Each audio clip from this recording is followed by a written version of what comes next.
Bueno, la idea es que ahora, si quieren, entre ustedes pueden hacerse algunos comentarios, no sé, Sergio, Mabel, Florencia, claro, antes de pasar a las preguntas, si entre ustedes tres tienen ganas de alguien comentarse algo o hacerse alguna pregunta, bueno, está abierto la posibilidad. Acá Mabel anotabas. ¿Querés alguna pregunta hacerle a Florencia o a Sergio?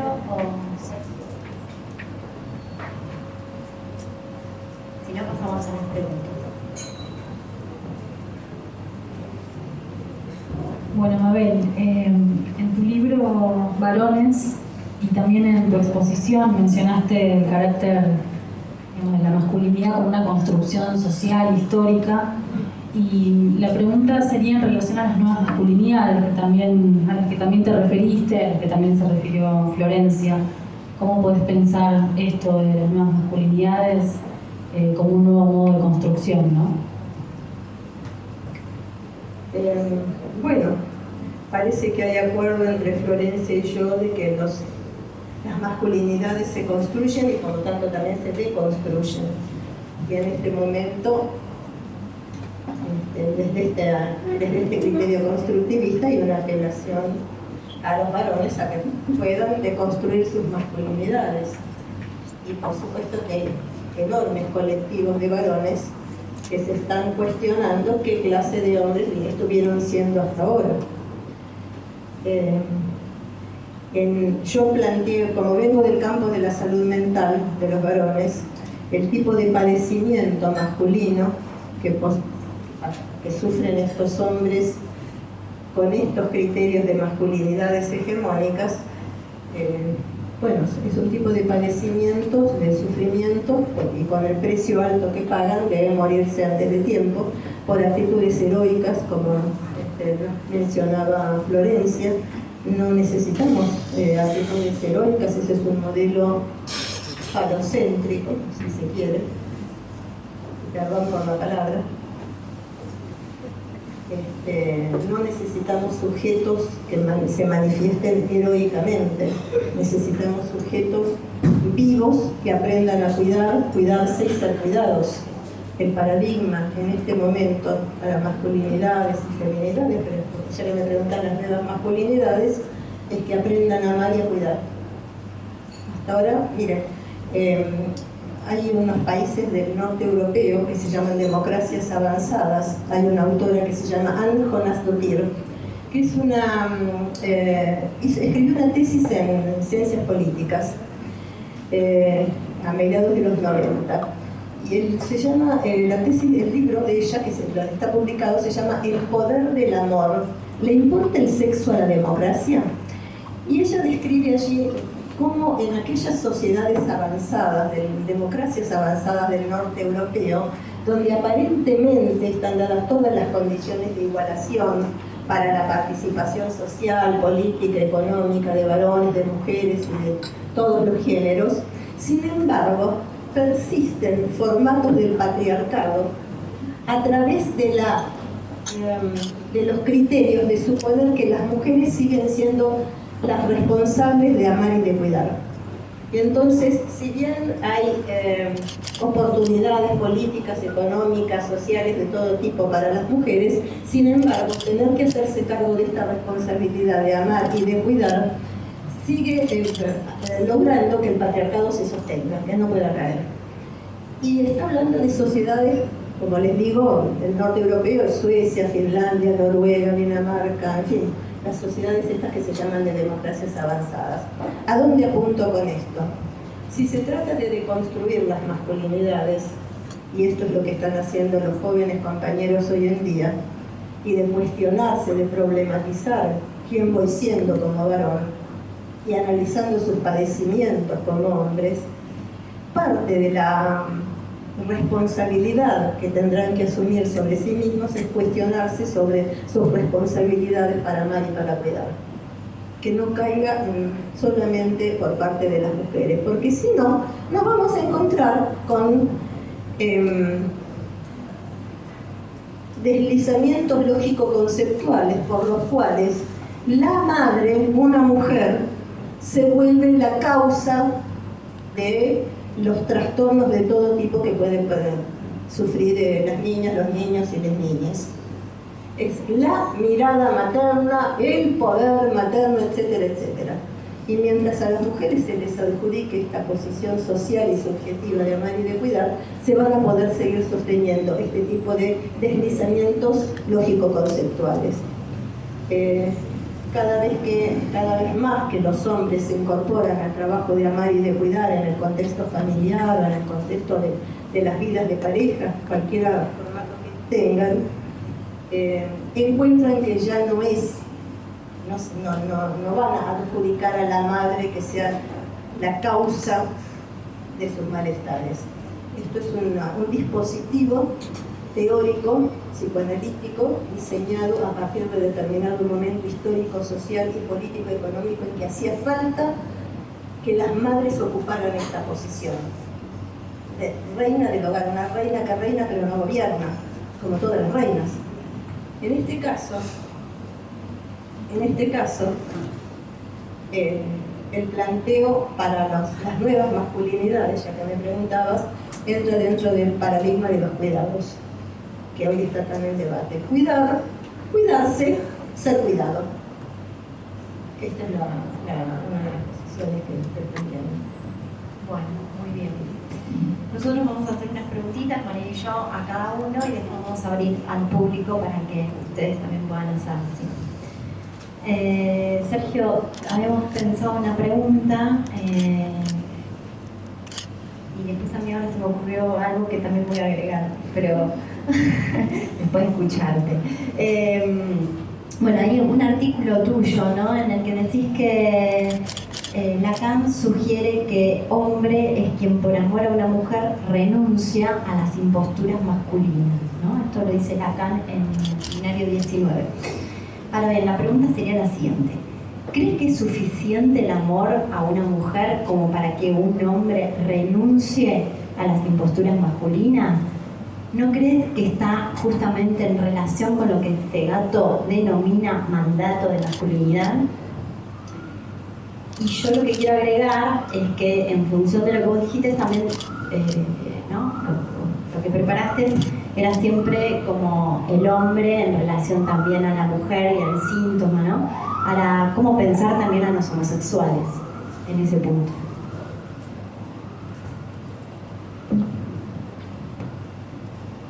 Y la mujer, hola. Aquí la mujer ocupa el lugar de la diferencia, no importa su sexo anatómico, de manera que cuando hablamos de un hombre, el partener puede ser también otro hombre. Creo que sí, que el amor que no es narcisista, el amor que comparte el vacío de todo ser hablante, no se puede dar cita si no hay una renuncia a las imposturas masculinas. Respecto de Segato, hay una cuestión. Segato toma a una antropóloga, Carol Pateman, que por ahí, por el año 1930 y pico, escribe una muy particular interpretación del tótem y tabú freudiano, y dice que hay una primera ley que instituye la violación. El padre de la horda instituye una ley. Segato sigue esta perspectiva. Sigue la perspectiva según el padre de la horda instituye una ley. Luego, cuando lo matan, aparece el contrato social, pero subsiste en la ley de la violación. Desde mi perspectiva, entiendo que allí se filtra una cuestión esencialista. Para Freud, de ninguna manera el padre de la horda instituye una ley. La ley se instituye cuando asesinan al padre de la horda y todos los síntomas, la culpa y demás. Entonces, esta violencia, esto sugiere que podría no haber violencia, cuando en realidad el ser hablante es violento. El ser hablante, cuando Freud dice la pulsión no tiene objeto, entonces significa que el ser hablante está arrancado de la naturaleza, por lo cual el goce el goce del síntoma, el goce excéntrico a los ideales, es siempre sádico y masoquista. La perspectiva psicoanalítica, freudiana y lacaniana difiere en este punto de Foucault. Para Foucault el poder determina la subjetividad. Para el psicoanálisis el sujeto construye un poder que luego lo aplasta precisamente por este goce sádico y masoquista. Entonces se genera la ilusión de que podríamos tener una suerte, eliminar la violencia, cuando en realidad la ley es violenta. La ley es violenta. ¿Saben cuál es la tragedia, la constitución trágica del ser hablante? Cuando aparece un papá que para cuidar a sus hijos le dice se van a dormir a su habitación, fuera de la cama de los padres. Ese es el momento donde aparece lo amoroso y el cuidado de un padre. Sacarlos de la casa. Lo que tenemos ahora, lamentablemente, se ve en la clínica, es esta cuestión de que los chicos duermen con los papás. Es decir, cuando una pareja, papá y mamá, tienen problemas para coger, meten a los chicos en la cama, bajo la máscara del amor y toda esta cuestión. Tenemos que tener cuidado de los esencialismos igualitarios, donde todos nos queremos, todos somos buenos. Bien, allí está la raíz de una violencia desanudada. El ser hablante es violento, mejor tenerlo en cuenta.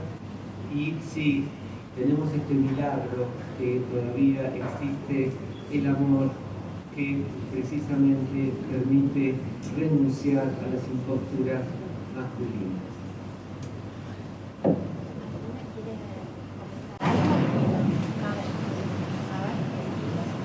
Un pequeño comentario acerca de los padres, se supone parejas heterosexuales, que sacan a los chicos de la cama. En la universidad estamos haciendo una investigación sobre mujeres sin pareja que quieren tener hijos. Entonces recurren a distintos métodos, pueden ser algunos métodos de fertilización asistida, algunas recurren a la adopción. Y son mujeres que no tienen un hombre en su cabeza, tampoco una mujer. Ante la dificultad de encontrar a quien amar como pareja, deciden que entonces quieren tener hijos y poder amar hijos. Y sí, y allí no hay nadie para sacar de la cama porque quiere tener sexo con otra persona y entonces la criatura se tiene que ir de la cama. Son nuevas modalidades en que se construyen subjetividades. Entonces, yo creo que acá hay algo que estamos debatiendo, que es cómo nombramos el mundo. La disputa por los sentidos que les damos a los términos que usamos para definir las realidades que estamos observando. Yo quiero alertar en ese sentido. En ese sentido, hay un compañero argentino que trabaja en Madrid, que se llama Luis Bonino Méndez, que nos habló de los micromachismos en la vida cotidiana. Yo quiero alertar sobre estos micromachismos o microviolencias que se producen quizás en otros escenarios también. Él lo denuncia en la vida cotidiana, en la vida de las parejas, en fin, es una descripción que hace de observación de parejas, ¿no? Me parece que sería bueno extender esta observación sobre micromachismos y microviolencias en otros contextos que no son solamente de parejas o de familias, y que, por ejemplo, también podrían darse eventualmente en contextos psicoterápicos, según los modelos de interpretación y denominación de la realidad, de recortes interpretativos que queremos hacer, que recortamos de los relatos de nuestros pacientes, porque hay una selectividad en la percepción, en la escucha del terapeuta, de acuerdo a sus modelos teóricos, de acuerdo a sus criterios, a sus ideas también, a sus experiencias de vida. Entonces se hacen recortes que pueden llegar a producir, de hecho producen microviolencias dentro de los contextos psicoterápicos. Entonces quiero advertir también sobre eso. Bueno, muy bien. Yo quiero agregar, sí, tal vez hablar como de nuevas familias, ¿no? Nuevos armados de familia, y que también no necesariamente es el hombre el que tiene que poner un no y sacar a los chicos o chicas o hijas, a los hijos, digamos, de la cama, ¿no? Sino que, porque si no ahí también caemos en un estereotipo de crianza, de rol masculino, me parece, ¿no? Es una opinión.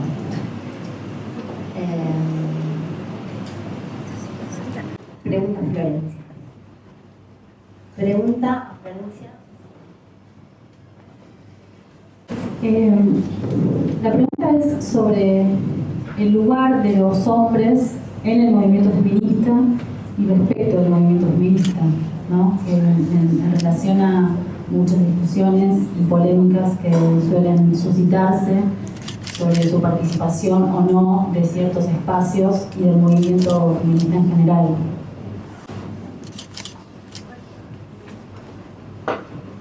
No, bueno, yo, digamos, a mí no me gusta ningún feminismo normativo, ¿no?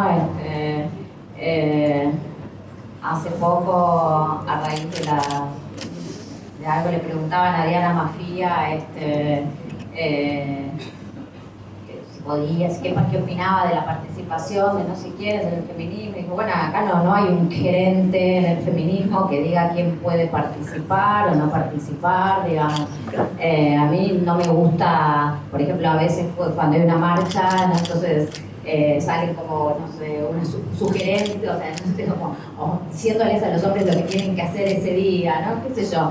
A mí me parece que cada quien tiene que hacer lo que puede y lo que quiere, digamos, a mí me parece que el feminismo, el movimiento feminista, que tal como yo lo concibo, está compuesto por muchas personas, que no solo las que se definen como mujeres. Es un movimiento que interpela muchísimo, digamos, que produjo un nivel de interpelación muy grande, y yo celebro a las personas que se sienten interpeladas y, digamos, y desde su lugar tratan de reflexionar, ¿no? O sea, porque un poco esto que estamos hablando de la masculinidad, ¿no? Implica cosas que las personas adoptamos, adquirimos sin reflexión, ¿no? O sea, no son cosas, inclusive inconscientes, digamos, no somos sujetos que voluntariamente, como a veces se la leyó a Butler, como, bueno, entonces mañana nos levantamos y nos ponemos el género que queremos. Eso no es el constructivismo. El constructivismo tampoco dice que eso, ¿no? Que todo depende de la voluntad, ¿no? Pero bueno, vivimos en un país donde ha habido cambios epistémicos, digamos, muy grandes, por ejemplo, con la sanción de la Ley de Identidad de Género. O sea, la idea justamente de que ya no sea la psiquiatría y la medicina la que determina, ¿no? De qué género es una persona, y para vos poder cambiar de género tener que someterte a que te diagnostiquen en función de una definición dada por la psiquiatría, sino que la idea de que el género es autopercibido y que es el sujeto mismo el que define su género. Esto es un salto muy grande que yo creo que tiene que llevar a reflexionar a las personas sobre el carácter construido del género, digamos, ¿no? Al margen de que sepamos que justamente en nuestras elecciones, en nuestra construcción de género no es voluntaria, ¿no? Sino que se juegan nuestras identificaciones inconscientes, todo un entramado absolutamente singular de la historia de cada sujeto, ¿no? Pero bueno, en ese sentido quiero decir, yo creo que, o sea, no tengo para nada una visión como las mujeres contra los hombres, ¿no? Me parece que claramente los varones se tienen que comprometer en esta transformación cultural, todos los que lo deseen, y yo celebro que lo hagan, y como decía, como cuando daba el ejemplo de Amela Granata, o sea, digo, hay muchas mujeres que son mucho más patriarcales y mucho más prejuiciosas en su manera de pensar que muchos varones. Los movimientos LGTB han sido en Argentina aliados del movimiento feminista, no sé, las marchas por el aborto, yo voy con amigos gays, o sea, no... Me parece que hay que salir de la cosa de las identidades, ¿no? Hay que salir de la cuestión identitaria para comprometerse en esto. Hannah Arendt tenía una idea muy linda sobre la política, que es que la modernidad occidental nos engañó un poco de pensar que toda la política gira en torno al sujeto, ¿no? Que en definitiva también es algo muy androcéntrico, ¿no? El sujeto, cambiamos el mundo para... El sujeto tiene que cambiar, ¿no? Y entonces siempre le están exigiendo al sujeto, digamos, que cambie, y en realidad ella dice, la política es una preocupación por el mundo, por nuestro mundo en común, no por nuestro sujeto. Después, cuando cambiamos el mundo en común, y por ejemplo hay una ley de identidad de género, seguramente los sujetos van a cambiar, ¿no? O su percepción, ¿no? Pero preocupémonos por el mundo común. Entonces, a mí me parece que un tema como la violencia, ¿no? Que vivamos en un país donde cada 30 horas matan a una mujer. Esto, digamos, de que la matan por violencia machista, ¿no? Que a eso me refiero, porque digo, también matan a un hombre, pero no la matan mujeres por violencia contra los hombres. Entonces, yo creo que eso es un problema de nuestro mundo común, es también un problema que a los varones los tiene que conmover, digamos, ¿no? Y de hecho, cuando convocamos a la marcha Ni Una Menos en el 2015, a la primera, yo fui una de hecho de las que participé de la comisión que organizó esa primera marcha, bueno, digamos, Ni Una Menos es una forma, digamos, que no identifica una identidad, ¿no? Entonces, pueden ir las mujeres, que digamos, obviamente las mujeres sentimos que todos los días se están matando a una mujer por violencia machista y salimos, pero también pueden ir varones, que esto les parece tremendo que siga pasando, y por supuesto las travestis fueron porque a ellas también las matan, y nadie le puede decir a alguien, vos no podés participar de esto, ¿no? Por supuesto que no. Así que bueno, esa es un poco mi visión.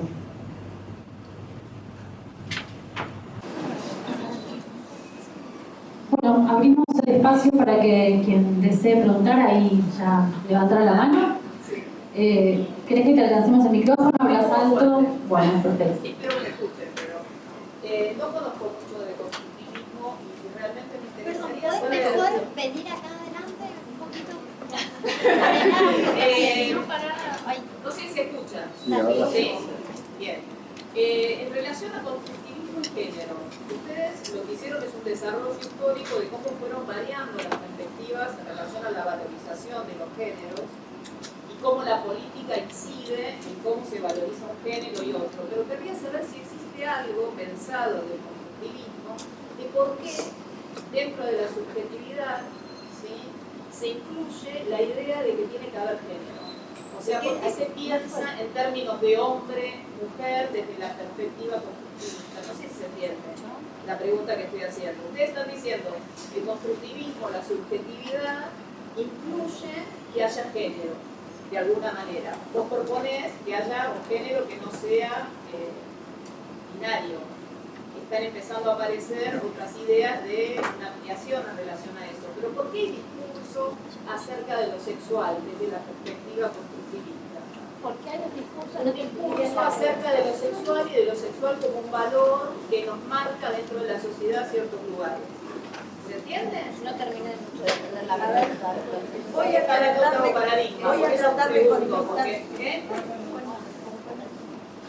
Voy a tratar de contestarte algo de lo que pude escuchar porque no se escucha bien acá. Bueno.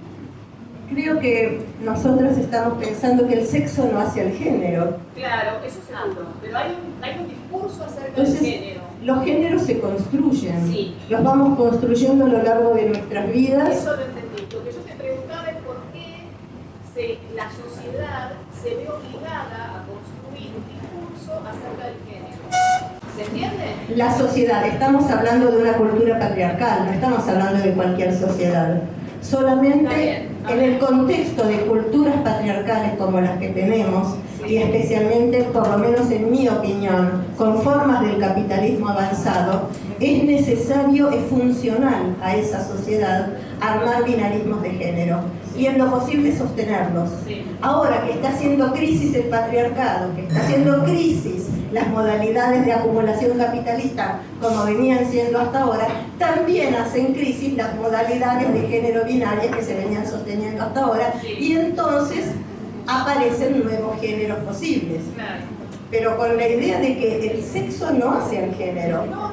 Es más, por ahí no me estás entendiendo la pregunta. Lo que yo quiero saber es por qué se arma discurso acerca de los géneros como parte de la armación de una subjetividad, porque se incluye el género en la formación de subjetividades desde la perspectiva constructivista. ¿Se entiende? No, digamos, eso, entiendo la pregunta, no sé, digamos que históricamente se pensó, digamos, la palabra género empezó a ser usada a mediados del siglo XX, ¿no? Justamente bajo la idea de que el género, digamos, el género, la construcción de la identidad de género es psicosocial, ¿no? Sí. O sea, que no está determinada. Entonces, esta idea, digamos, justamente el género pensado como interpretación cultural del sexo, aunque esa idea también fue cuestionada, digamos, por el constructivismo, sí. Quiero decir, se pensó porque, bueno, hay un sistema que lee los sexos para,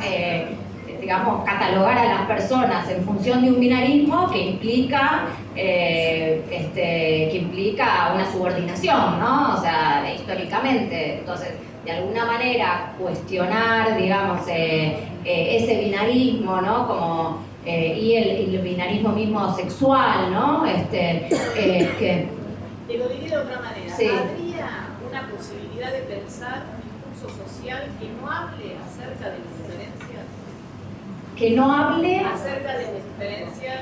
No, bueno, hay gente que milita, digamos, para ir en más para abolir los géneros, digamos, ¿no? O sea, qué sé yo igual no dije eso, digamos, pero esa es una posibilidad. Yo creo que hay líneas de militancia más que nada dentro del feminismo a partir de ciertas ideas. Entonces, bueno, una línea de militancia puede ser tratar de superar, ¿no? Ahora, sobre cómo superar, por ejemplo, las divisiones de los géneros, hay distintas teorías, porque, qué sé yo, la teoría, digamos, la militancia queer, en todo caso, en los últimos tiempos, tendió más como a decir, bueno, olvidemos el género y concentrémonos en la sexualidad, digamos, ¿no? Para salir de esto, qué sé yo, una teórica que a mí me gusta mucho, como Christine Delphi, que es una teórica de izquierda, ella dice, bueno, no, primero, o sea, hay que hacer un uso político del género, e inclusive de la idea de mujer, en el caso de las somos mujeres, por ejemplo, para identificarse como oprimida, digamos, ¿no?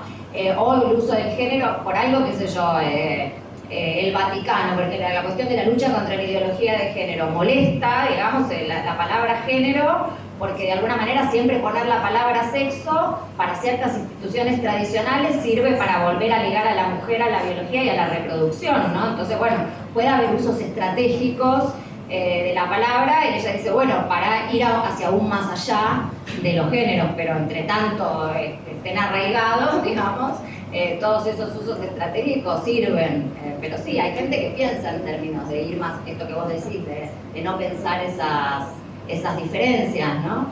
Pero bueno, son diferencias que por el momento en nuestras sociedades funcionan muy fuerte como clasificación, no se ha logrado, no sé, que no llenemos más en la planilla masculino o femenino. Yo mencioné a Preciado, y hay una pregunta interesante para hacernos, que es ¿quién es el sujeto del feminismo en este momento? Si el sujeto del feminismo era hasta los años 90 las mujeres, o como se decía entonces, la mujer, luego pasaron a ser las mujeres, y también la diferencia sexual. Ese fue un problema de los años, hasta los años 90. En los últimos 20 años, las nuevas generaciones ya no están pensando en clave de diferencia sexual. Estamos pensando en clave de diversidades. La clave de diferencia sexual solamente sirve, como decía antes, en las luchas por las disputas por los sentidos, de sostener los binarismos de género con determinados fines, con determinadas finalidades, que son intereses, como les dije, históricos, sociales y político-económicos. Cuando se plantean conceptos no de diferencia, sino de diversidad, estamos entrando en otros territorios, con otras modalidades. Estamos ampliando el repertorio de las posiciones de sujetos de cada uno, y también ampliando las posibilidades de lo que uno podría llamar repertorio deseante de los sujetos. Porque muchos de estas posiciones que se encarnan en la diferencia sexual, sostienen posiciones deseantes, diferenciadas, en fin, con criterios difíciles de sostener hoy en día. Gracias. Nos costó entender, perdón, perdón que nos costaba entender la pregunta. No, sí, por ahí no la pude formular bien. No. Quería retomar algo que había traído Florencia respecto de las posiciones identitarias del ser. Y a propósito también de algo que traía Mabel respecto de cómo se forman los nuevos jóvenes. Hay muchos chicos en las escuelas secundarias que la están pasando muy mal. Sufren bullying por parte de sus compañeras y además están siendo excluidos. Hace pocos meses en el Colegio Carlos Pellegrini, una asamblea de estudiantes decidió excluir a los varones del pañuelazo con el argumento de que el vientre es nuestro. El argumento es nefasto y las consecuencias también. Hay referentes feministas que piensan distinto. Por ejemplo, Judith Butler, que acá la mencionaron, dice que el cuerpo, en cierta forma el cuerpo es mío, pero en cierta forma no, el cuerpo tiene una esfera pública. Marta Lamas, otra referente feminista, una de las que consiguió la sanción de la interrupción voluntaria del embarazo en la Ciudad de México, cuenta que cuando abandonaron el lema "el cuerpo es mío, con él hago lo que quiero" y pasaron a abordar la interrupción voluntaria del embarazo como una cuestión de salud pública, lograron la sanción. Destaco esta cuestión de que el cuerpo se constituye a partir del otro, hombres, mujeres,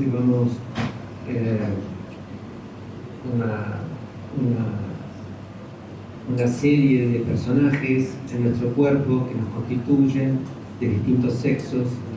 La bisexualidad que Freud descubre a fines del siglo XIX significa que nadie es del todo hombre, nadie es del todo mujer, nadie es del todo lesbiana y demás. Y ciertos discursos, por ejemplo, que dicen somos lesbianas, no somos mujeres. La verdad que valdría la pena interrogar esto, pero me interesa sobre todo el tema de los chicos, 13, 14 años, que testimonian lo mal que lo están pasando. Por ejemplo, un varón allí sentado, las chicas atrás, le ponen papelitos, le ponen cosas en la espalda, otra lo filma, luego lo suben a las redes. Chicas que van caminando por el pasillo y empujan a los varones no se animan a decirle nada porque el peligro de ser escrachados. Esto es lamentable. Y acá lo que cabe es el rol de ciertos referentes feministas que tienen que tener mucho cuidado respecto de estas cuestiones, precisamente por el tema de la violencia. Acá hay dos personas que van a hacer una pregunta. Igualmente, le damos la palabra a Mabel y después vamos con las preguntas. Bueno, me hacen señas que no, le damos la palabra a la persona. ¿Te acercás? Ahí se escucha bien. No, pensaba que si bien yo entiendo que el sexo no es el género, que la anatomía no es el destino, o no hay esencias, y que desplegaron un tema ficción, construcciones, semblantes, me preguntaba igual, en relación a la pregunta, como se hace un hombre, ¿qué lugar se le da a la biología en el sentido de incluso caracteres secundarios de la sexualidad y genitales, teniendo en cuenta sobre todo que veo la necesidad de esos rasgos o esa biología o ese sexo, por ejemplo en los casos de transexualismo adulto, de niños, donde eso ocupa o se vuelve muy necesario y muy importante. Entonces mi pregunta es esa: ¿es realmente para dejarlo tan afuera el tema de la biología, si bien entiendo que está todo enlazado a los 3 registros, todo, pero bueno, me importaba como saber eso? ¿Qué lugar se le da, no solo pensando en lo de los casos trans, sino en los casos de hombres y mujeres cis? Calculo que tiene la misma importancia porque no les sería indiferente si se les planteara la posibilidad de cambiar de biología, de sexo o de cuerpo. También sería perturbador. Entonces, esa es la pregunta. A los psicoanalistas, qué sé yo, no sé, o que quiera responder, porque es un tema que escucho mucho desde el psicoanálisis, pero que responda el que quiera. El psicoanálisis le da importancia, ¿no? pero porque no lo escuché mucho acá en lugares, sobre todo con estas frases que se instalaron como muy incuestionables: la anatomía no es el destino, sexo no es el género, pero siento como que se fue un poco para el otro lado, a tal punto que pareciera que es totalmente imprescindible la biología, los rasgos secundarios, pensando en la hormonización y todo. Veo que no es tan imprescindible, tan para dejarlo afuera. Bueno, pero, o sea, digamos, a mí me parece que nadie, digamos, me parece que, al menos como yo lo pienso, digamos, el feminismo es una práctica política, digamos, no niega la biología, no niega el cuerpo, al contrario, la política siempre para mí es algo emocionalmente ligado con el cuerpo, con la solidaridad entre los cuerpos, digamos, no lejos de mí. En ese sentido, yo a veces diciendo un poco, a veces Butler se me vuelve como muy discursiva, digamos, ¿no? Como de un nivel de que todo es discurso, digamos, que pero creo que justamente de poder transformar desde lo lingüístico, desde las maneras de pensar, desde los conceptos, nuestra relación con el sexo, con el género, inclusive abre, por ejemplo, ese libro al que se referían, que yo hice sobre personas trans en el año 98, que bueno, fue un libro medio periodístico que me encargó en su momento María Moreno para una colección que ella dirigía que se llamaba Minorías, y bueno, yo hice una serie de entrevistas a travestis, trans, también a psicoanalistas, a cirujanos, o sea, como que busqué los discursos, a ver qué se decía, ¿no?, sobre esto. Debo decir que en el caso del psicoanálisis me encontré con una perspectiva muy estrecha, muy prejuiciosa, porque se hablaba hasta sin conocer a personas. Yo me acuerdo de una vez que fui a un congreso y estaban haciendo los gráficos, eso qué sé yo, y hablaban de un caso belga, y yo venía de estar con todas las travestis, y decía, ¿cómo pueden estar hablando y diciendo que una persona es psicótica sin saber de qué persona están hablando, ¿no? Porque decían, bueno, porque no sé qué, entonces se ubicaría en la psicosis, ¿no? Estoy hablando del año 98, creo que cambió mucho, ¿no? Pero, o no sé, digamos, bueno, entonces está bien que lo tires. Entonces, bueno, pero bueno, me acuerdo de eso, que yo me fui empatada porque dije, la psicosis, porque yo venía como de entrevistar personas, ¿no?, muy distintas entre sí y con discursos incluso distintos sobre su problemática, digamos, ¿no?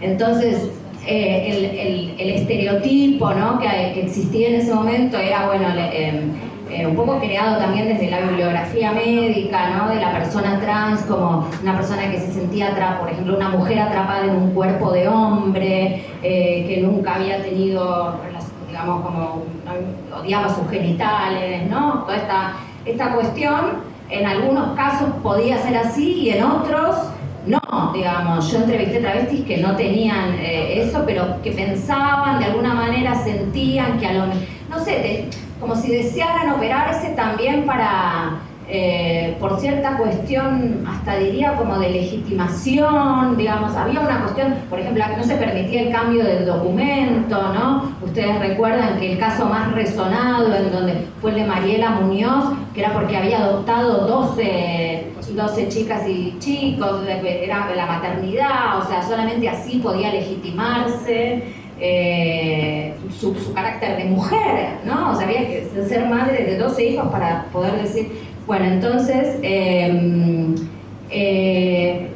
nada, porque existía un discurso médico que hacía que, por ejemplo, cuando iban a Chile hubiera que aprenderse qué responder al cuestionario porque pensado desde la psiquiatría para entrar en ese diagnóstico de la disforia de género, y a veces sin mentir, digamos, porque había que entrar, ¿no? Entonces, esto habla de que hay muchas cosas para desarmar en cuanto a los sentidos, ¿no? Y a mí me parece que tener una ley en donde no hace falta hacer una intervención quirúrgica para cambiar tu nombre es importantísimo, ¿no? Porque entonces, bueno, realmente la gente que desea hacer una transformación así lo hace porque lo desea, pero no lo hace por la coerción social que impone un modelo tan fuerte de que para ser mujer hay que tener una vagina, ¿no? Que es un poco lo que está también detrás de eso, ¿no?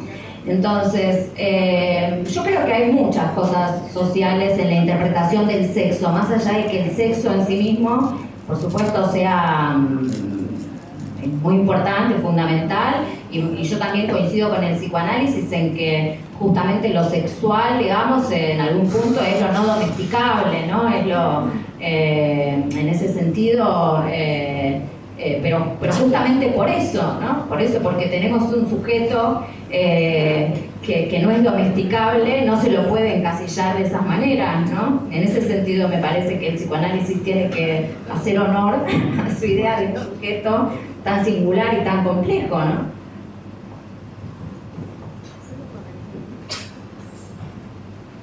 Te agradezco la pregunta. Hay cosas que se andan diciendo del psicoanálisis que la verdad que son disparates. Además el psicoanálisis, jamás Freud descuidó la cuestión de la biología. No, en absoluto. Lo que supone es que la perspectiva psicoanalítica no cree en un determinismo biológico, que es muy distinto que descartar la biología. También se dice que el psicoanálisis freudiano, lacaniano, es falocéntrico. Son tonterías. Tiene que ver con gente que no leyó. Tenemos que advertir de estas cuestiones y viene bien porque hay psicoanalistas que repiten y le dan consistencia a las perspectivas falocéntricas. Pero resulta que, por ejemplo, Lacan elaboró la fórmula de la sexuación hace 50 años. 50 años. Son muy contadas los casos de feministas que hayan leído, elaborado o criticado. ¿Por qué no? Bienvenido, la fórmula de la sexuación. No se toman el trabajo. Van al texto de la significación del falo y allí le dan vuelta y hacen sus interpretaciones en una enseñanza que duró 30 años y que tiene todo un movimiento. Entonces, es importante esta cuestión de salir de los estereotipos según el cual el psicoanálisis desprecia lo biológico, por Dios. En lo personal, amo la biología. La cuestión es de todas las perspectivas neurociencialistas, neurológicas, todo lo que padecemos los chicos que se lo van al neurólogo y les hacen un montón de cosas de estas cuestiones. Determinismo biológico. Gracias por la pregunta. Tal vez no haya un solo psicoanálisis, sino varios también. Exactamente. Yo quería hacer un comentario sobre esas niñas que mortifican a los pibes en el colegio. Desde luego no estamos de acuerdo con ninguna manera de mortificación de nadie con nadie. O sea, no se trata de conductas vengativas de que así como me la hicieron la hago. No, me parece muy detestable que haya situaciones así contra niños porque piensen o quieran ser de otra manera por parte de niñas que quieren que la gente sea de una única manera. O sea, de ninguna manera me parece que puede ser un buen feminismo. Yo no tengo un feministómetro como para decir quiénes son buenas feministas y malas feministas, por empezar. O sea, y no hay un único feminismo que lee de una única manera las cosas. Entonces, bueno, aclaremos ese punto. De ninguna manera se trata de hacer lo mismo que nos hicieron, si nos mortificaron tanto. Y estoy hablando de la mortificación de los cuerpos de las mujeres y de los sujetos feminizados.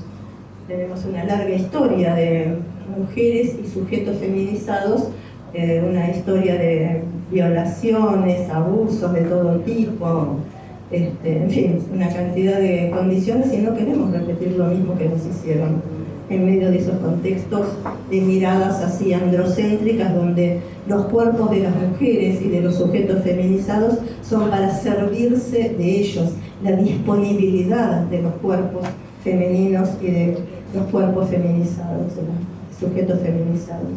Esto por una parte. Por otra parte, la verdad es que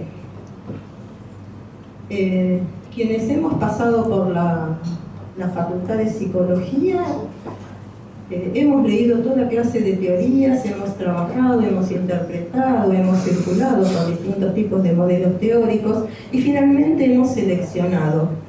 Y hemos seleccionado algunos modelos teóricos, incluyendo el psicoanálisis, Porque a la verdad nos cansamos de que nos digan, no, pero esto es un nivel simbólico, no lo entendés. Me cansé de que me digan que no entiendo en qué nivel estamos, tenemos que entender y interpretar las cosas. Entonces siempre es porque hay un déficit en la comprensión, o un déficit en lo que estudié, o un déficit porque falta algo más. Y yo no me puedo olvidar que una psicoanalista francesa que hemos leído muchísimo en los años 70, Lucy Vigaray, fue expulsada de la escuela lacaniana, se peleó con Lacan y fue expulsada porque no era complaciente con algunas hipótesis de las teorías lacanianas. Y la hemos leído mucho y hemos tratado de entender muy bien cómo eran los términos del debate. Me acuerdo haber hecho esto a fondo en los años 80 con mis compañeras que venían del campo lacaniano y lo hemos discutido mucho, así que la verdad me cansé y me parece inaceptable que me digan, que alguien me llegue a decir, no entendés, no entendiste, leíste poco, te falta algo. No, leí todo lo que tenía que leer, estudié todo lo que tenía que estudiar, comparé hipótesis, modelos, estilos de trabajo terapéuticos, clínicos, etc. Y finalmente elegí uno que sí me podía resultar afín con mi manera de pensar. Pensaba también justamente, digamos, respetar me parece la relación de cada persona con su propio cuerpo, con su propia genitalidad, o sea, digamos, mi perspectiva no es para nada abstracta, sino todo lo contrario, ¿no? O sea, no es como, bueno, todo se construye discursivamente, es como muy concreta porque, digamos, estos sentidos, ¿no? Estas maneras de pensar las cosas tienen efectos muy concretos. Pensaba cuando vos hablaste en el movimiento intersex, ¿no? Que justamente, digamos, muestra digamos, toda la mirada cultural sobre la genitalidad, ¿no? Porque, para reponer un poco, serían personas cuyo cuerpo, digamos, tiene una forma, digamos, que no se ajusta a lo normado culturalmente como femenino o masculino, ¿no? Entonces, y que son compulsivamente intervenidas esas personas, muchas veces cuando son bebés, y después estas operaciones son irreversibles, tienen, digamos, muchos efectos posteriores.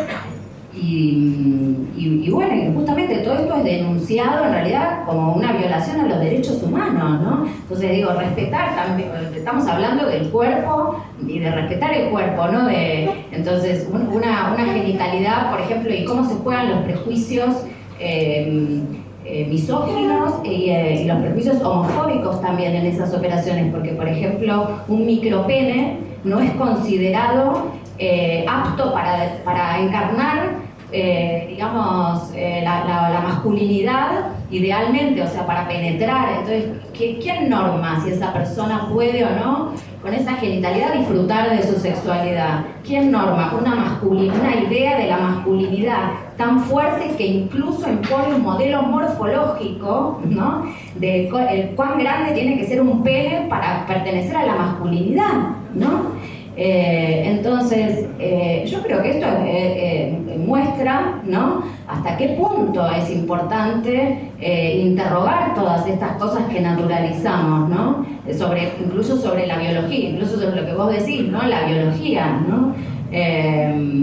Porque la biología es una ciencia, digamos, también que pertenece a una cultura que tiene ciertos valores y que tiene ciertas maneras de mirar y de establecer lo que es femenino y masculino, y lo que es un género aceptable y lo que no es un género aceptable, ¿no? Y lo que es un sexo aceptable y lo que no lo es.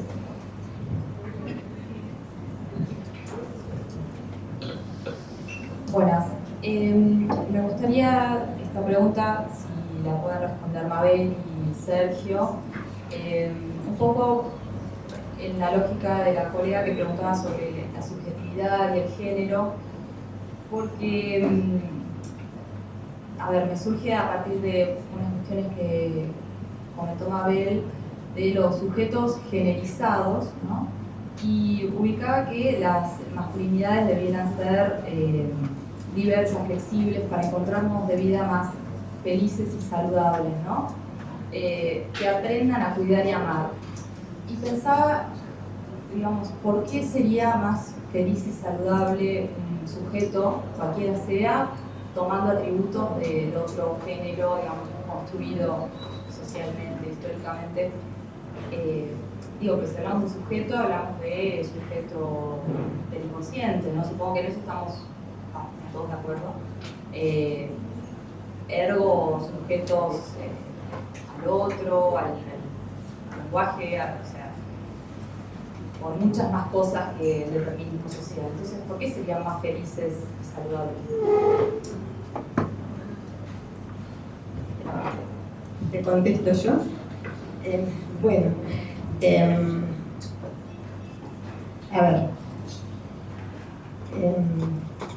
y traté de hacer una historización sobre las masculinidades, y entonces esta historización indica que los sujetos masculinos tradicionales, las formas hegemónicas de la masculinidad, se identifican más con rasgos de fuerza, valor, dominio, posesión, mientras han dejado a manos de las mujeres las capacidades, como les dije, de amar y de cuidar. Creo que esto ha averiado bastante la condición de los varones, los ha debilitado enormemente, ubicarse en esas posiciones generizadas para hacerse hombres, o como decían algunos, ser un verdadero hombre. Escuché alguna vez a un psicoanalista cuya meta clínica en la terapia era que su paciente llegara a ser un verdadero hombre. Yo creo que ahora, nunca lo escuché eso. Pero bueno, son distintas modalidades de abordajes terapéuticos, de abordajes clínicos. Y yo creo que los varones tienen bastante para enriquecer su subjetividad y ampliar, como les decía antes, su repertorio deseante, si incorporaran algunos de los rasgos clásicos que hemos cultivado a las mujeres hasta ahora, especialmente por una acumulación histórica de subjetivación. Acá no hay nada natural ni esencial al hecho de ser mujer, sino que hemos tenido una práctica social y subjetiva, de construcción subjetiva a lo largo de la historia, en la experiencia de amar y de cuidar, y yo creo que los hombres se beneficiarían mucho si aprendieran eso que hemos practicado tanto las mujeres. Es una posición, como les decía al principio, yo vengo del campo de la salud mental en general con perspectiva de género, y sé que muchos de los padecimientos de los varones tienen que ver con esta premisa que han incorporado de cómo ser un hombre por fuera de los modelos de amor y de cuidados, especialmente de cuidarse, cuidar y ser cuidado, que es, bueno, típicamente femenina esa posición a cargo de las mujeres hasta ahora. Hay un rasgo que también es para incorporar, que es para tener en cuenta en este momento y que estamos tratando de tematizar y de teorizar, que son los rasgos de la ternura, para salirnos un poco del modelo del amor, porque entonces se habla del amor con mayúsculas y entonces empezamos a no saber bien de qué estamos hablando cuando hablamos del amor. Entonces hay una especificidad de los modos de amar que tiene que ver con la ternura, y creo que eso es un dispositivo que podemos transmitir de nuestra experiencia acumulada por parte de las mujeres para que también los hombres puedan utilizarlo. En cuanto a si el sujeto es solamente sujeto del inconsciente, en parte sí, no todo. El sujeto es el sujeto del inconsciente, pero también, como estamos planteándolo, es un sujeto social.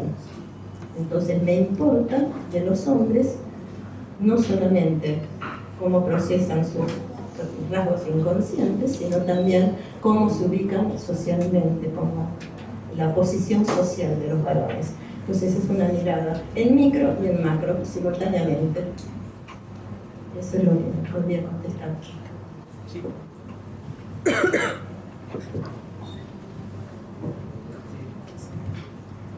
Para comentar con Mabel, quizás estamos viendo hombres distintos.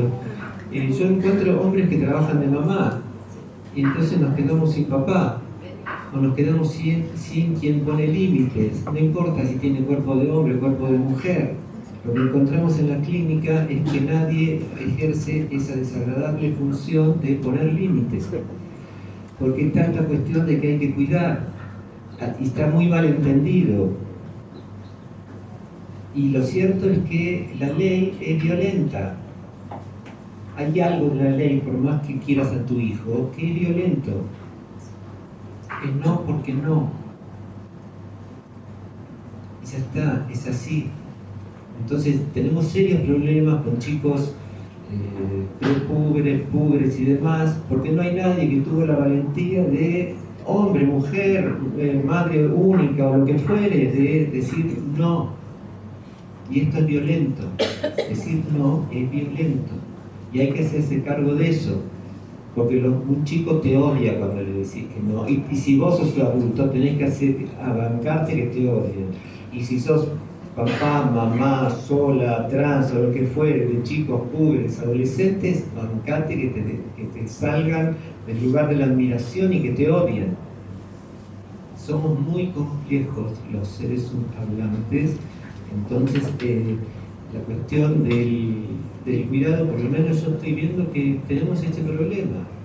El sentido común cambia de manera vertiginosa, con lo cual esto de que los hombres hacen cosas feas está cambiando. Los chicos púberes adolescentes que atendemos, que hay pibes que están sufriendo mucho. Pero la pregunta es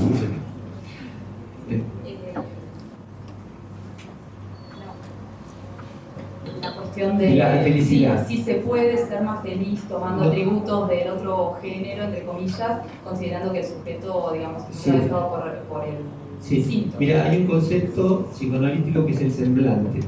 El semblante es qué posición adopta un sujeto respecto del goce. El goce como real, que está ahí y no se puede modificar. Eso que está ahí.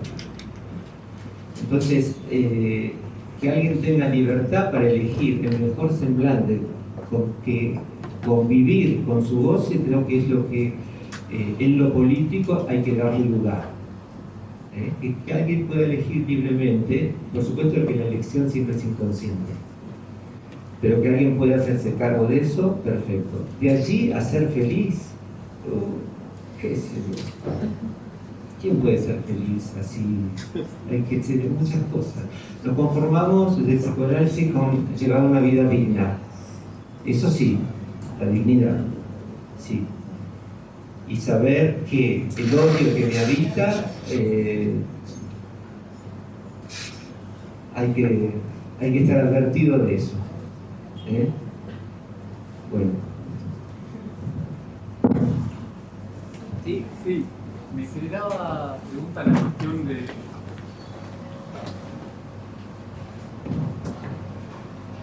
Sí, muchas gracias. Me genera pregunta la cuestión de los límites y el cuidado, porque lo escuchaba como un poco en niveles separados, y me parece que por ahí,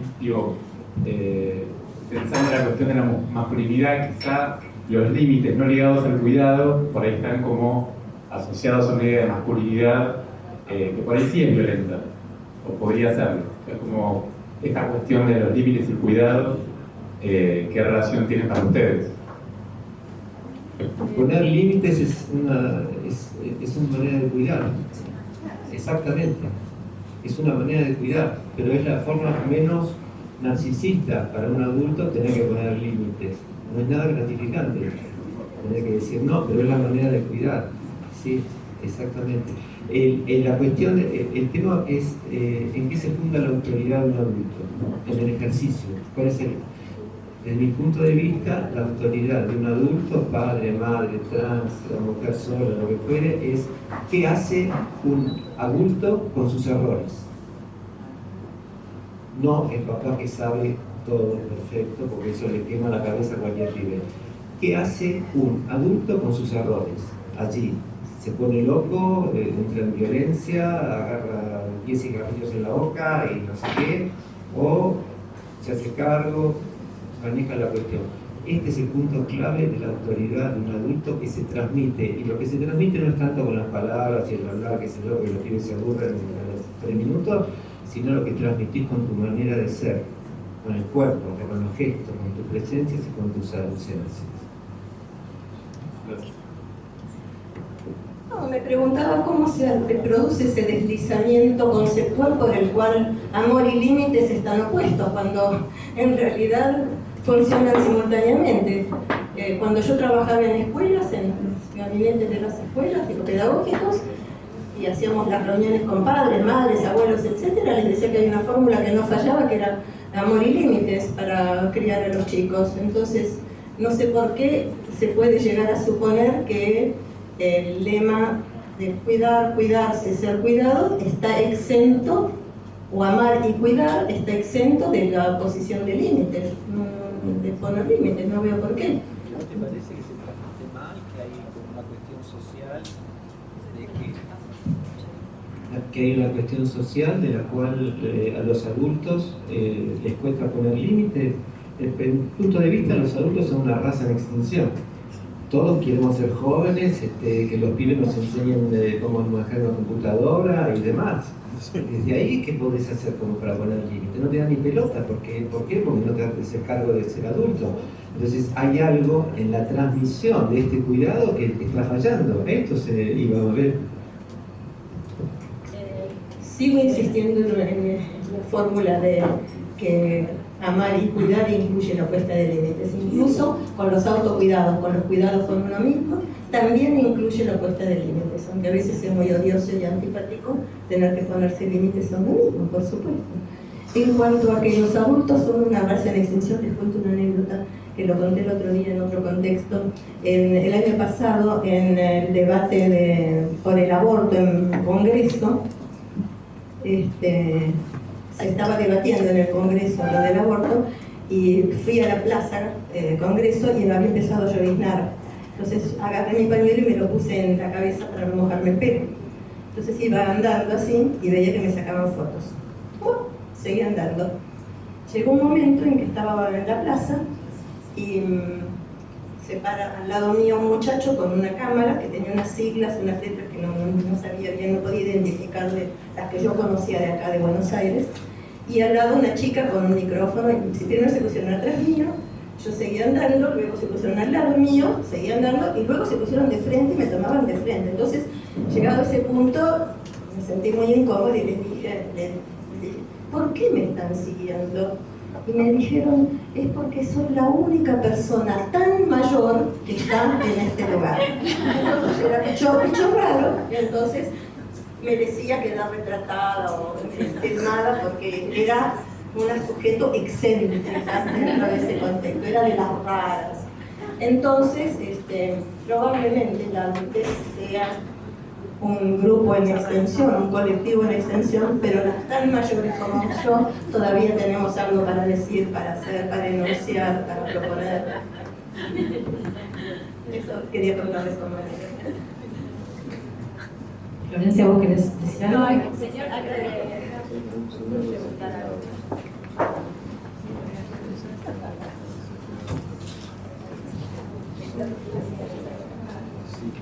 no sé si es mucho pregunta, me surgen muchas cosas, ¿no? Por un lado, es interesante que en esta mesa donde la pregunta es cómo se hace un hombre, haya un solo hombre, y también en el auditorio muy pocos hombres, ¿no? Con lo cual me hace también pensar bastante. Y en algo que decías, Nati, antes, hiciste una pregunta que creo que no quedó del todo respondida o pasó así desapercibido, no es que estamos hablando mucho el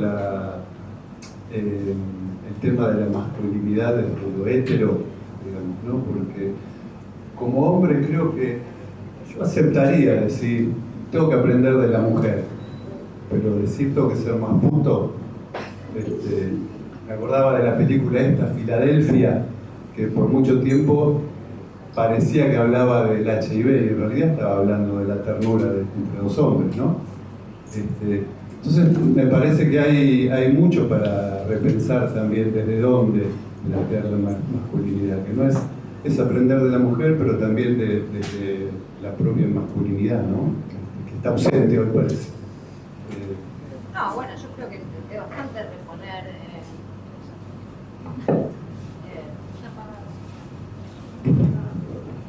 No, cuando dije lo de los espacios solo de hombres, ¿no? Digo que justamente la construcción es relacional, ¿no? Y que inclusive los modelos que vemos en los medios de comunicación, las series, o que digo que la diversidad de géneros en sí misma, yo creo que la diversidad de masculinidades, ¿no?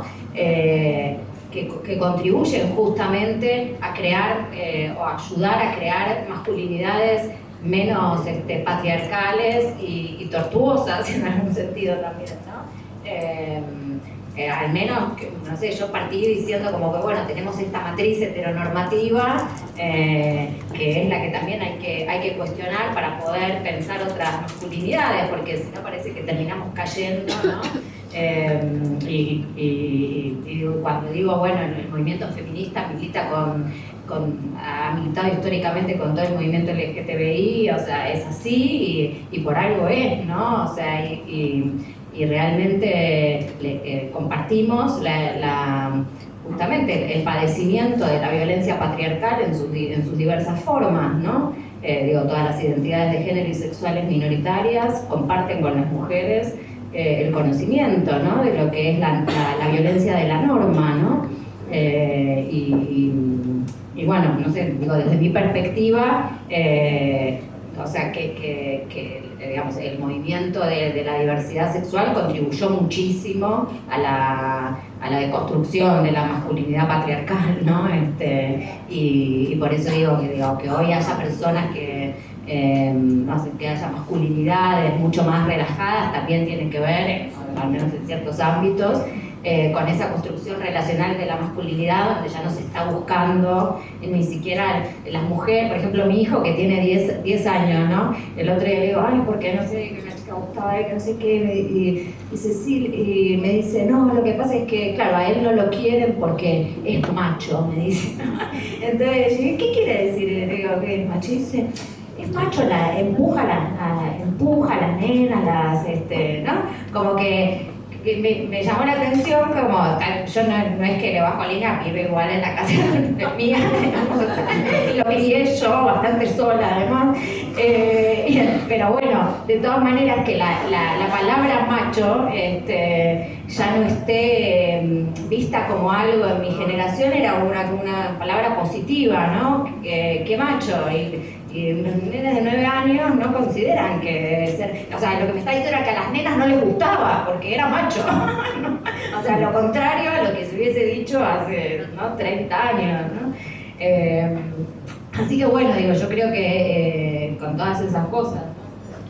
Quiero hacerte un comentario sobre lo que planteabas de hay que ser puto con lo de la ternura. Dos cosas.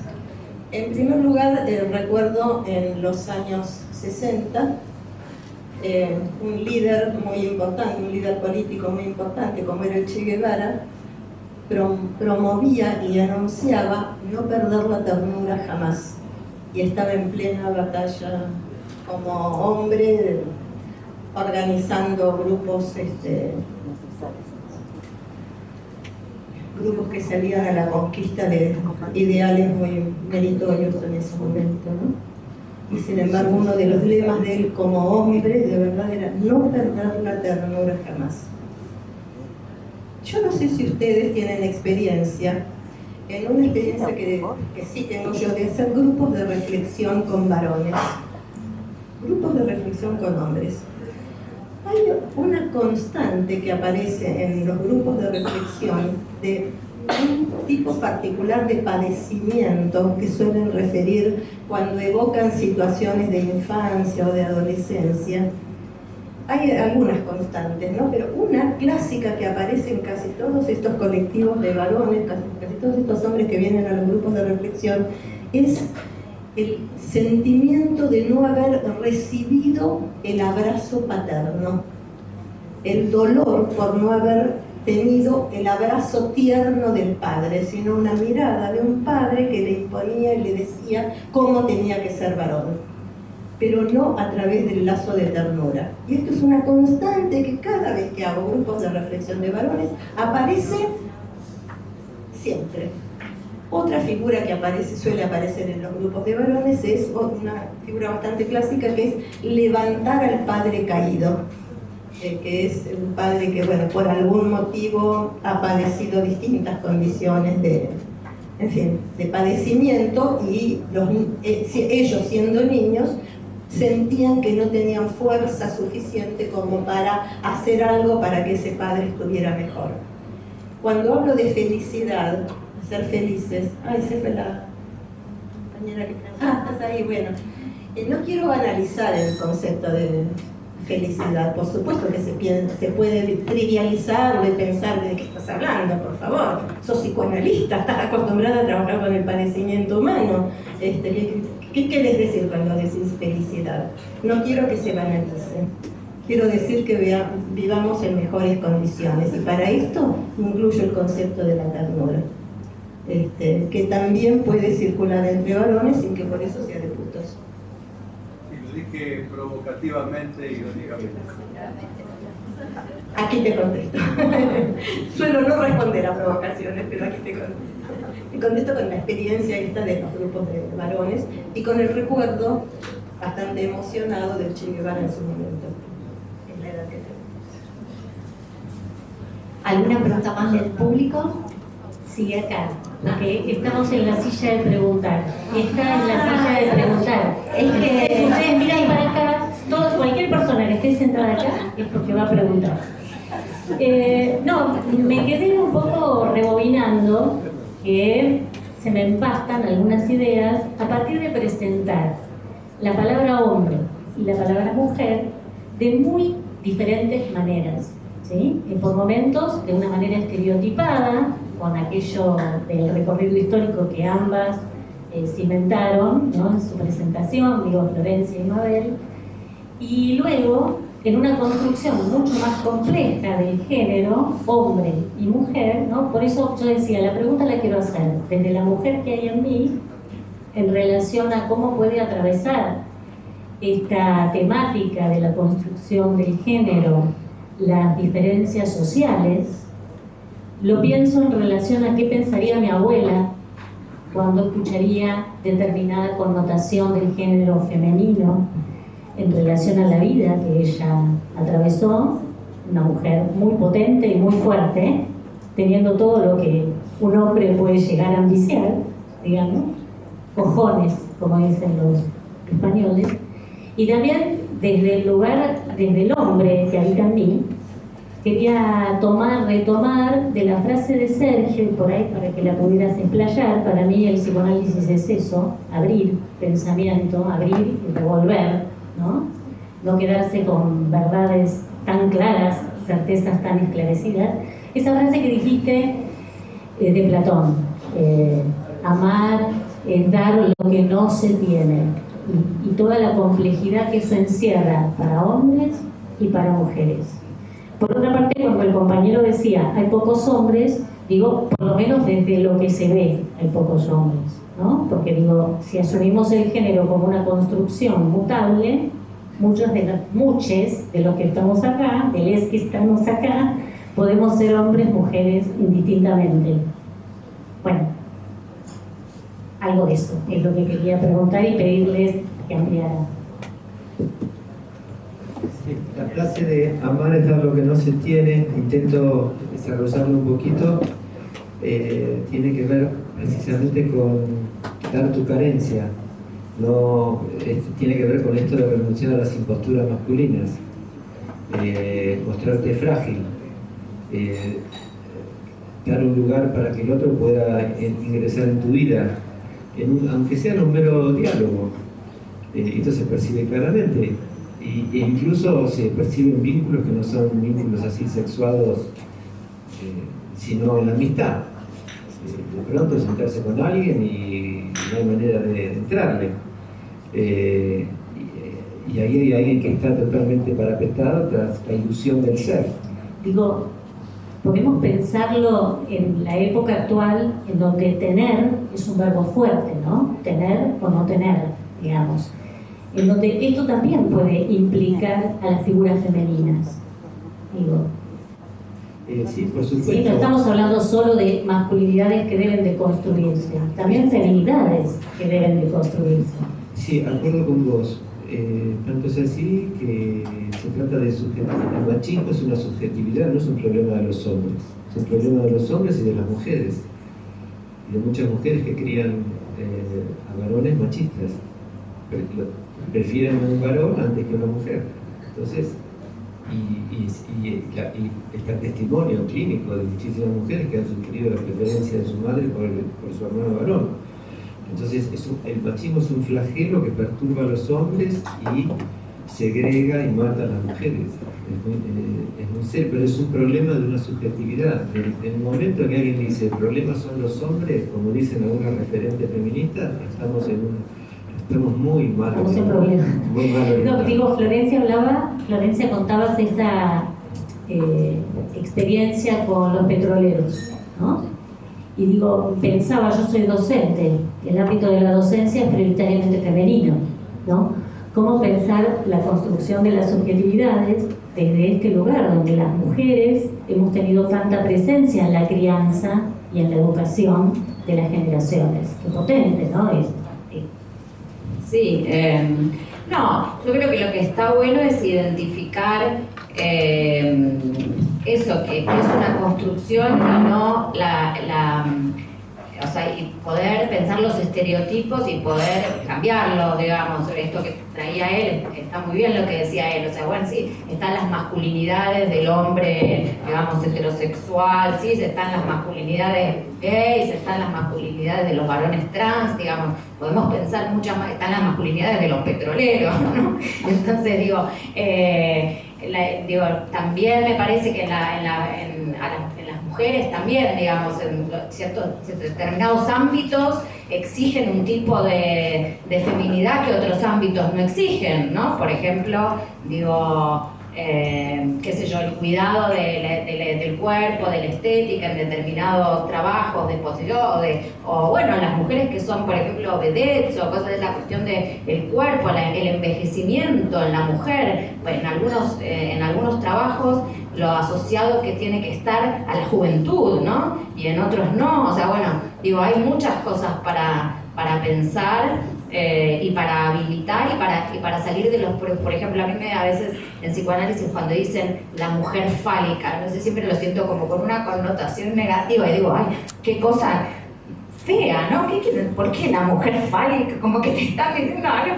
O sea, no sé por qué debería ser feo, ¿no? O sea, ¿por qué suena mal, no? O sea, ¿cómo se ha usado históricamente eso, no? Entonces digo, pues, interrogar las feminidades también es ir contra esas cosas que tenemos incorporadas las mujeres también por nuestra crianza, por nuestra familia, por un montón de cosas, ¿no? Habilitarnos. A mí, por ejemplo, también las nenas chiquitas, porque las compañeras de mi hijo, a mí me encanta, porque ellas vienen y juegan al fútbol en mi patio, un montón de cosas que yo no hacía y lo tienen clarísimo que esto es así, digamos, ¿no? Que no es que ellas tienen menos necesidad ¿no? La cuestión esta que se hablaba de si el varón es genéticamente más violento o en realidad es que al varón le permitieron liberar sus impulsos agresivos y a la nena se los hicieron reprimir, ¿no? O sea, digo, porque impulsos agresivos o necesidades físicas de expresión tenemos todas las personas, ¿no? No es que, entonces digo, en ese sentido está bueno cuestionar el biologicismo, ¿no? Para poder pensar también, sí, otras feminidades, ¿no? Una pregunta más, que es ella. Sí, yo tengo la última pregunta. En realidad me voy con un montón de preguntas, como bien iniciaron la charla, pero básicamente nuestra pregunta estaba en relación con lo que ella mencionaba de la frase de Lacan, amar es dar lo que no se y Enya quien no es. Y lo pensábamos más allá del género, del lado del amor. Digo, ¿en qué lugar queda la categoría de amor en relación a esto de que vos mencionabas, en relación a la categoría de adulto que se está desdibujando cada vez más? Digo, ¿qué lugar para el amor en eso, en relación a esta frase de Lacan?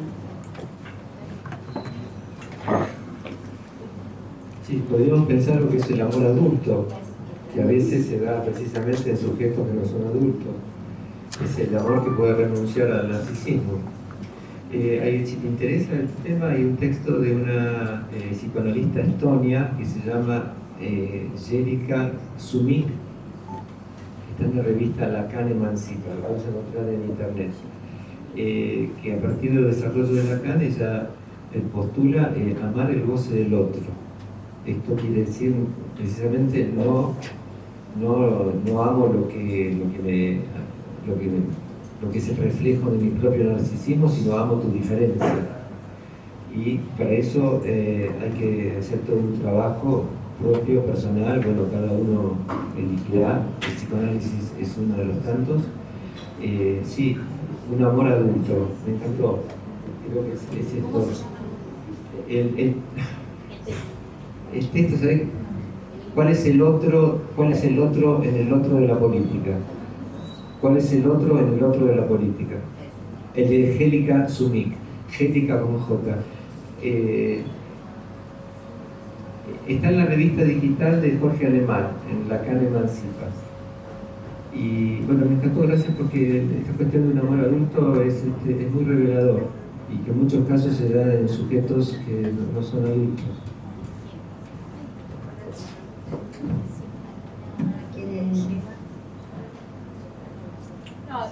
Una cosa redondeando lo que respondía a ella, me parece que justamente pensando en esto de masculinidades o feminidades hegemónicas y en ámbitos como la familia, el trabajo, la escuela, como constructores de masculinidades hegemónicas, quiero decir que me parece que, por ejemplo, cosas como la ESI son muy importantes porque justamente por ser en el ámbito de la escuela, que es un ámbito que corta transversalmente las clases sociales, poder llegar a algunos, digamos, a algunos acuerdos culturales comunes, ¿no?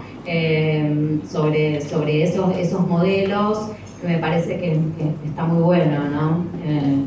Por eso es tan importante que, digo, como hablaste de las docentes, yo agradezco mucho cuando, por ejemplo, me han invitado de escuelas públicas a hablar cosas de la ESI.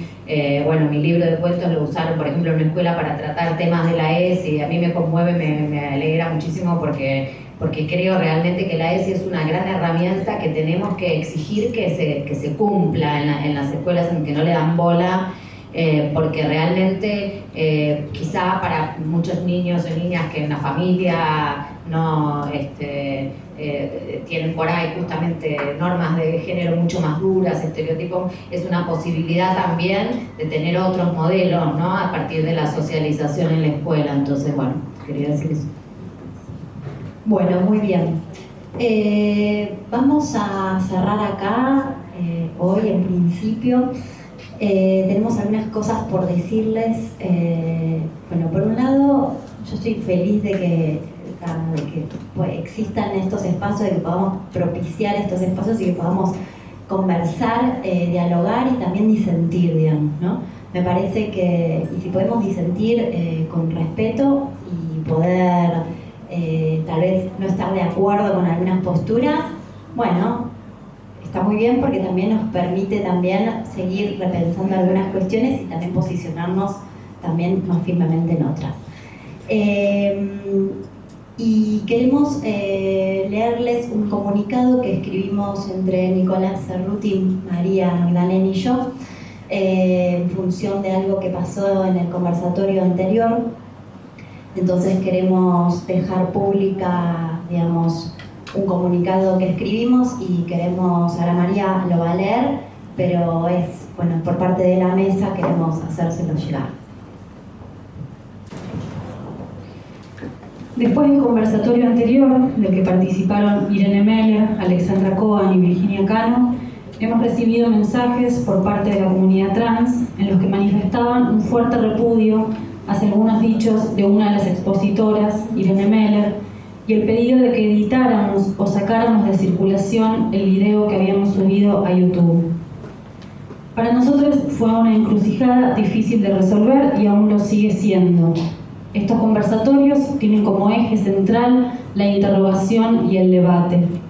No somos neutrales, tenemos una posición tomada, y parte de esa política y de esa ética implica poner sobre la mesa discursos con los que no acordamos, pero que consideramos urgente revisar. Pero lo que fue sucediendo en este año durante los distintos encuentros también nos llevó a interrogarnos a nosotros sobre el modo de llevar a cabo esa apuesta. ¿Cuál es el límite de la libertad de expresión? ¿Cuáles son los consensos sociales que no son conversables? ¿Cuánto podemos debatir si algo de lo que estamos debatiendo genera daño en un otro? Estas son preguntas para las cuales no tenemos respuesta todavía y que seguramente nos servirán de puntapié para un próximo conversatorio en el que podamos hacer un balance crítico de todo lo sucedido. Mientras tanto, hemos decidido escuchar este pedido y como primera resolución momentánea, sacar de circulación el video porque priorizamos, por sobre todo, nuestro deseo de construir y de deconstruir, pero nunca destruir. ¿Creemos que esa es la salida? No. Pero del mismo modo creemos que no podemos hacer oídos sordos ante el pedido de una comunidad que ha sido violentada durante mucho tiempo. Tendremos que seguir pensando qué destino darle al video, alguno que respete el propósito y el espíritu de nuestra apuesta política y que también respete a aquellos que se sienten dolides y enojados. Para esto necesitamos tiempo de reflexión, pero de inmediato nos vemos en la necesidad de compartirles esta primera resolución hasta que estemos en condiciones de tomar una definitiva. Gracias por comprender.